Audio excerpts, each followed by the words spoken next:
'cause sometimes life just gets real crazy, and it seems like we all get a little jaded, so maybe it's time to pack a bag. Hey guys, welcome back to Maya's Misadventures. This is not my van. I'm starting to wonder if I can post episodes in a different van every time. I'm thinking maybe I actually do have enough van life friends to keep it going for a while, but we'll see. Today I wanted to talk about something that seems to be a really big problem in the community, which is having the cops called on you for sleeping or hanging out in places that apparently other people feel like you shouldn't be. The overwhelming majority of van lifers that I've spoken to say that they've had the cops called on them at some point, and it's so normalized, like no one seems to be bothered by it, and it seems to just be like a part of the life to a lot of people, and that sucks. I am very, very grateful. I've never had the cops called on me. I've never had to deal with the cops because of my van. But it seems like that is just like part of it. So I wanted to share the list of rules that I have for myself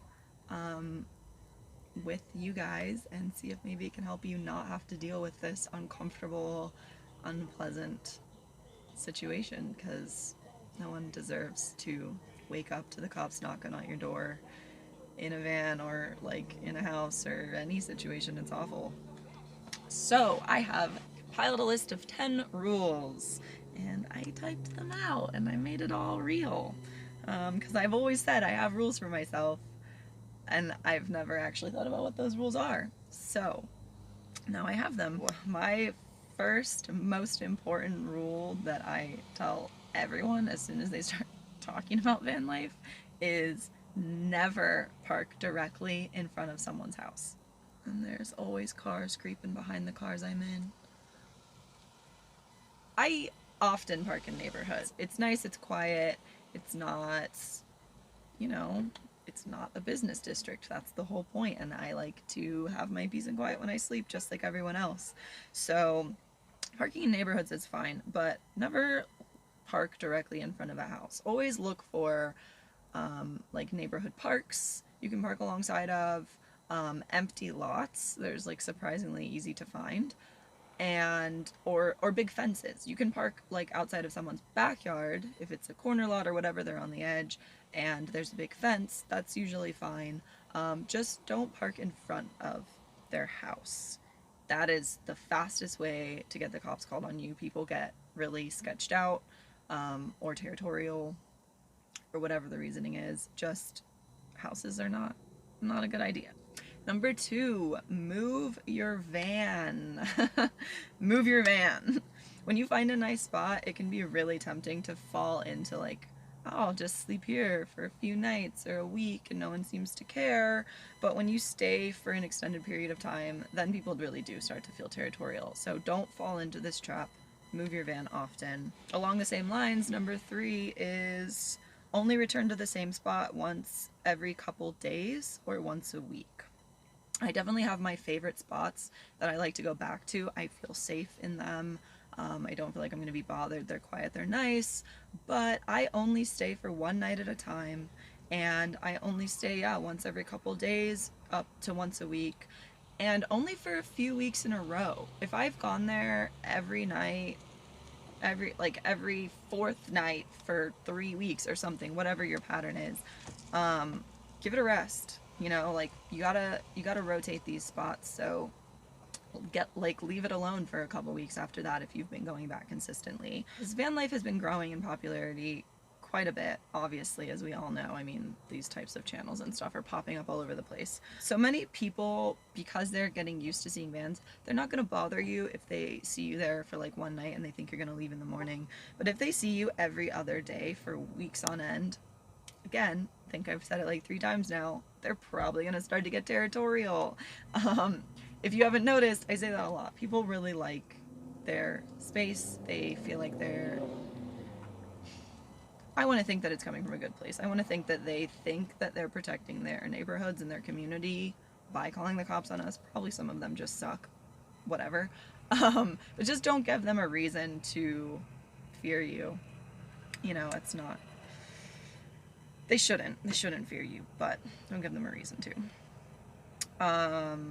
Number 4, don't hang out all day where you plan to sleep. There are lots and lots of places that you can leave your van all day that no one's going to think twice about a vehicle being there, but these aren't necessarily the places that it's safe or recommended to sleep for you. So it's better to be seen all day at a park, at a library, at a coffee shop, wherever, and have your van there all day where no one's going to think twice. It's normal for cars to be there all day. They're not going to necessarily think that you're in the van or whatever.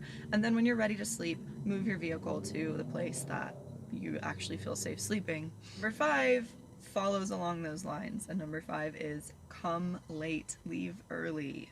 Again, people are less likely to bother you if they spot you at night, but you're gone when they wake up, or the opposite, they see you when they're going to work, but you're not there when they come home. They're less likely to think twice about it or be bothered or threatened by your presence if you are gone. Basically, don't make them feel cramped, which follows along with don't make them get territorial.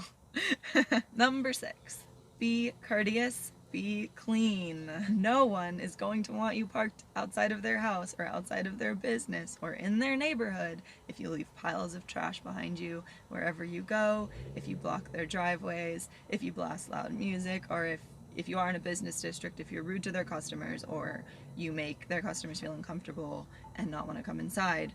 They will call the cops on you. Just like any other situation in the world, just be courteous. Considered generally rude to sit in a coffee shop and have a loud conversation on your phone, or you don't talk in the library. You don't, just like anywhere else in your life, just be courteous of the people around you so that they don't mind that you're there. And especially if you're in a situation that it does matter if they mind, because they're the ones that can get you removed. Number 7 is similar. Be polite when people show interest. I often cook, eat, hang out with my doors open because it's hot in the van, which invites curiosity from people passing by. I may not be always 100% in the mood to indulge them, but I do 99% of the time, and here's why. If a person is passing you on foot, they probably live nearby where you're sleeping or work nearby where you're sleeping. And if you're friendly and you indulge their questions and you give them a reason to like you, that is one less person to have to worry about calling the cops on you. You are gaining an ally if you are friendly to them and answer their questions. And maybe even let them peek their head inside if that's what they want to do. I'm not saying that you have to let people always, I mean, I know it's your space, it's your home, you don't have to let that happen. But at the very least, don't be rude when you say no. Because yeah, you want to gain allies. If that person does live in the neighborhood and they like you and the neighbors are all friendly and there's, you know, like they get along and they speak, then they're going to stick up for you when another neighbor says that you're making them uncomfortable. However, if you are rude to them and you make them feel uncomfortable in their own neighborhood, in their own space, then they're more likely to want you out and they're more likely to form alliances with their neighbors who are also going to want you out. So just be polite, be kind, be friendly. Another thing to think about, unfortunately, is that all of our behaviors, as far as like van life community, reflects on everyone else. It might not always be fair, but people do lump us in together. So if you're rude to someone, but then you leave the neighborhood and another van lifer tries to park there later, then you might be getting the cops called on them even though they didn't really do anything. So just something to consider and think about, you know, like we are all a community, we should have each other's backs and make the overall impression of us a positive one. Number 8 seems kind of obvious, but make sure you are allowed to park where you're parking. Make sure you check for the parking signs around there, or no parking signs, or metered parking hours and just make sure you're like following the rules you're supposed to be. There's more and more no overnight parking signs popping up everywhere. And honestly, I think it is because van life has gotten so big. Businesses have decided that they don't want us there overnight taking up their spots or scaring off customers or whatever it is. So places that you used to be able to not worry about it are unfortunately putting those signs up. So just make sure that you check before you sleep somewhere. You might not get the cops called on you for this one. No one wants to wake up to a ticket either, or definitely worse, a tow truck. I have had my van towed. I obviously was not in it or would not have gotten all the way to the tow yard, but that is a horrible experience having your entire house taken. So yeah, just check for signs, as obvious as it may seem. I had a valid reason for not seeing the sign, which was that it was a huge snowstorm, but still, they don't care. The tow truck didn't care, the tow yard didn't care. It was a nightmare. Don't do it to yourself. Number 9 isn't really a hard and fast rule, but it is just something I've had an awkward experience with. So number 9 is avoid parking outside of schools. As I said, it's not hard and fast. I will park outside of schools if it's a good spot on the weekends when there's no parents or children. But one time I was looking for parking like late at night. I didn't know the area that I was in. I thought I found like this immaculate spot. There was an empty field on one side. There was a fenced in something on the other side, but I thought it was just like warehouses. I parked. I woke up in the morning to a long line of cars with parents dropping off young school children, like elementary school children. And no one called the cops on me, but it was very awkward. I felt uncomfortable. I'm sure that some of those parents felt uncomfortable.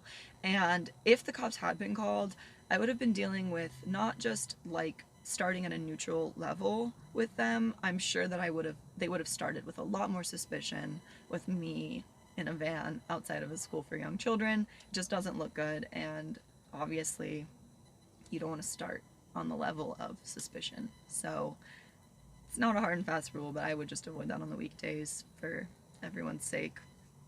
And number 10 is consider how well you blend.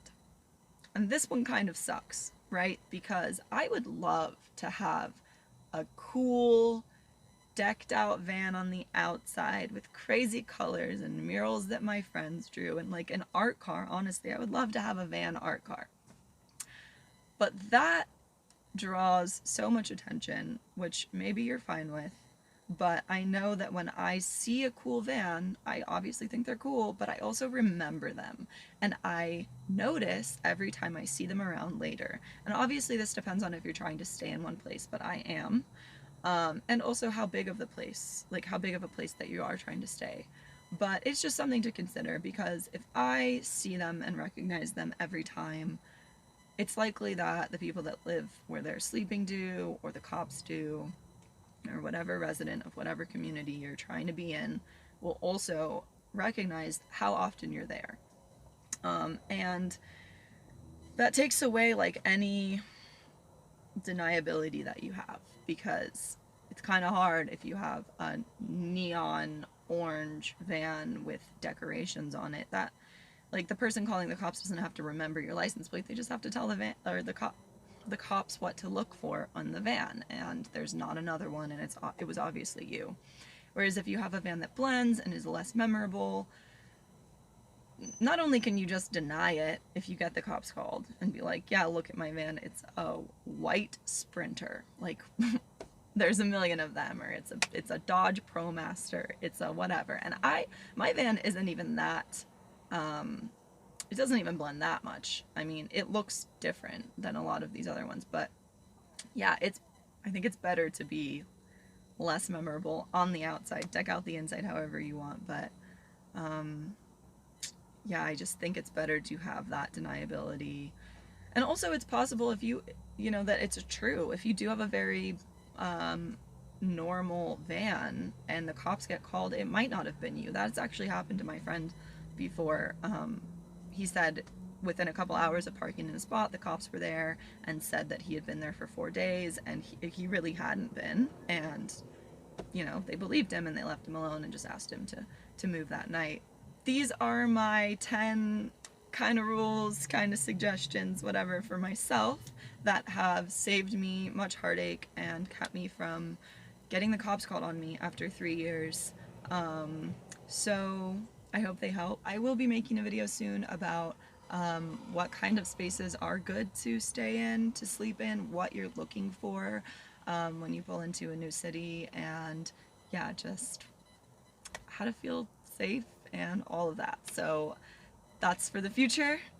Thanks for watching this one, and I hope it helps. Do you have experience of the cops being called on you in a van? Or if not, do you have suggestions and tips on how you've avoided it? I would love to hear about them in the comments and read all about your experiences and your suggestions, and hopefully help everyone in the community with your knowledge.